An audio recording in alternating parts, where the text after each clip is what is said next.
ખાસ જાણી લેજો, વાવાઝોડાએ લીધો છે મોટો વળાંક. તોફાની પવનની તીવ્રતા સાથે ગુજરાતના સંપૂર્ણ ક્ષેત્રની અંદર આંધી વંટોળની જેમ ભયંકર પવન ફૂંકાતો જોવા મળવાનો છે. ઉત્તર ભારતના ક્ષેત્રમાંથી ધીમે ધીમે આગળ વધી રહેલી વરસાદીય સિસ્ટમ હવે મોટો વળાંક લઈને ગુજરાતના ક્ષેત્રોની અંદર આગળ વધી રહેલો જોવા મળી રહ્યો છે. પૂર્વ ભારતના સંપૂર્ણ ક્ષેત્રની અંદર ભર ઉનાળા દરમિયાન મેઘરાજાનું તાંડવ વધતું હોય તેમ અત્યારે આ ક્ષેત્રમાં ભારેથી અતિ ભયંકર વરસાદ વરસવાનું હાઈ એલર્ટ જાહેર કરવામાં આવી રહ્યું છે.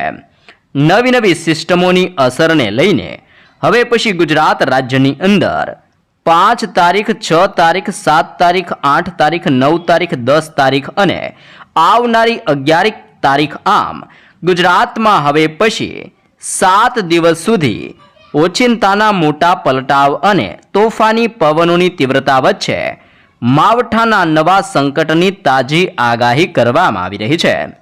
તો ખાસ જાણી લેજો, ગુજરાતના કયા કયા વિસ્તારની અંદર હજી પણ ભારે પવન સાથે ગુજરાતના કયા ક્ષેત્રમાં માવઠું તબાહી મચાવતું જોવા મળવાનું છે.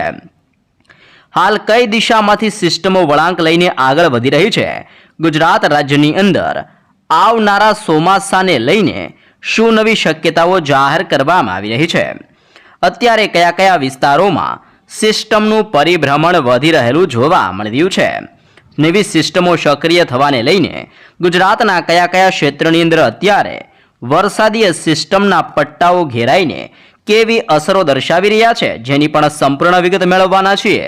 તો તમે લાઈવ જોઈ શકો છો, ઉત્તર ભારતના વિસ્તારમાં સક્રિય બનતી વેસ્ટર્ન ડિસ્ટર્બન્સ અત્યારે લેહ લદ્દાખના ક્ષેત્રમાં, જાંડાના ક્ષેત્રથી લઈને લાહોરના વિસ્તારમાં, નવી દિલ્હીના સંપૂર્ણ ક્ષેત્રથી લઈને ધીમે ધીમે આગળ વધતી હોય તેમાં આ સિસ્ટમ ગ્વાલિયરનો ક્ષેત્ર, જોધપુરના વિસ્તાર અને અલ્હાબાદના ક્ષેત્રમાંથી પણ આવી રીતે હવે ગુજરાતના ક્ષેત્રની અંદર આ નવી સિસ્ટમો વળાંક લઈને આગળ વધતી જોવા મળી રહી છે.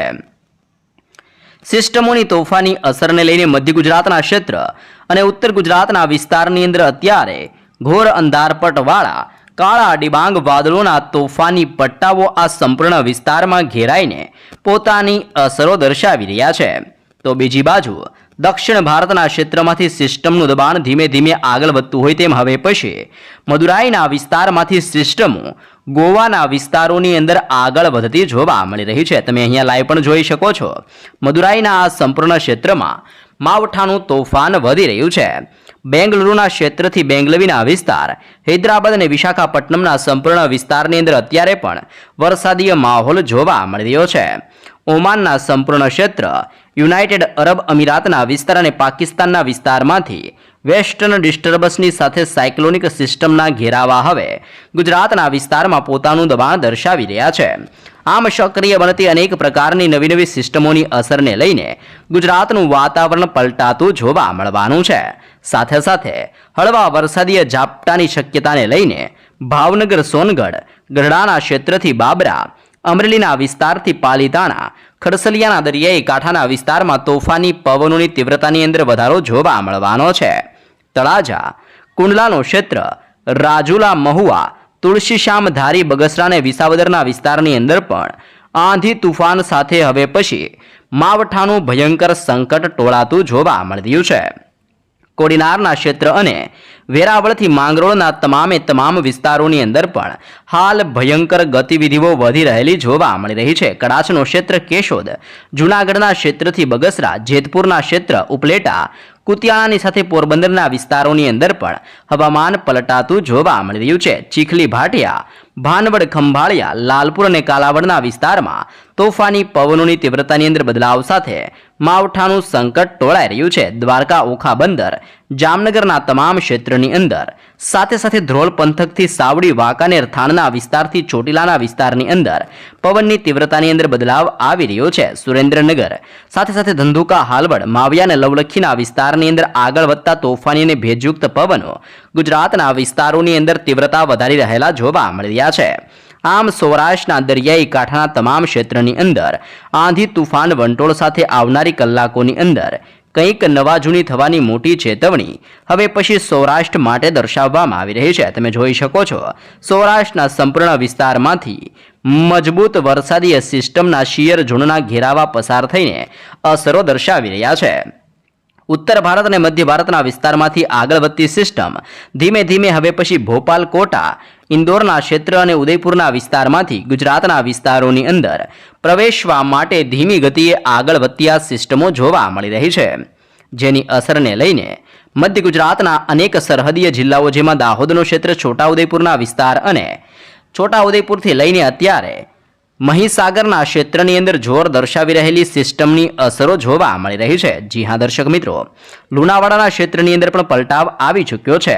સાથે સાથે ગોધરા, બોડેલી, વડોદરા અને ખંભાતના તટીય ક્ષેત્રની અંદર ભયંકર તોફાન વધી રહેલું જોવા મળ્યું છે। ધોળકા, નડિયાદ અને અહેમદાબાદના વિસ્તારની અંદર પણ તેજ પવનની તીવ્રતાની અંદર ભયંકર વધારો સક્રિય બનતો જોવા મળી રહ્યો છે। આમ મધ્ય ગુજરાતના સંપૂર્ણ ક્ષેત્રમાં ભર ઉનાળા દરમિયાન તોફાની પવનોની જોરની વચ્ચે માવઠાનું મોટું સંકટ મંડરાતું જોવા મળવાનું છે।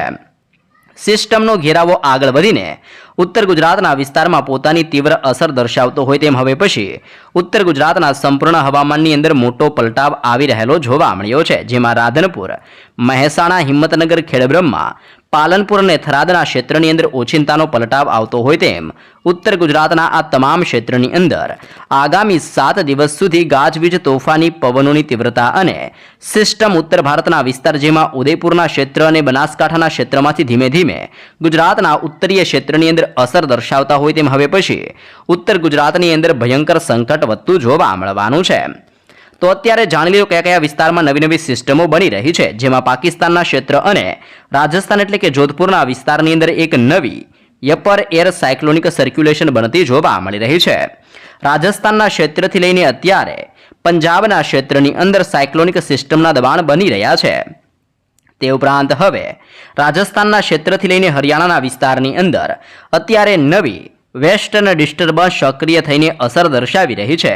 પૂર્વીય ભારતના વિસ્તારમાં વાવાઝોડાનું સંકટ વધતું હોય તેમ નવી લો પ્રેશર સિસ્ટમના તીવ્ર ઘેરાવા સક્રિય બનીને દિશાઓ બદલીને આગળ વધતા હોય તેમ હવે પછી ગુજરાતના ક્ષેત્રની અંદર પોતાનું જોર દર્શાવી રહેલી નવી નવી સિસ્ટમો જોવા મળી રહી છે। આમ ગુજરાતના તમામ ક્ષેત્રની અંદર ભર ઉનાળા દરમિયાન મોટા પલટાઓની વચ્ચે માવઠાનું ભયંકર સંકટ હવે પછી ગુજરાત ઉપર ટોળાવાની તાજી શક્યતાઓ દર્શાવવામાં આવી છે, જેમાં અત્યારથી જ કચ્છનું હવામાન પલટાતું જોવા મળી રહ્યું છે। કચ્છની અંદર 25 કિલોમીટર પ્રતિ કલાકની ઝડપથી લઈને 45 કિલોમીટર પ્રતિ કલાકની ઝડપે ભયંકર પવનની લહેરો હવે પછી ઉઠતી જોવા મળવાની છે।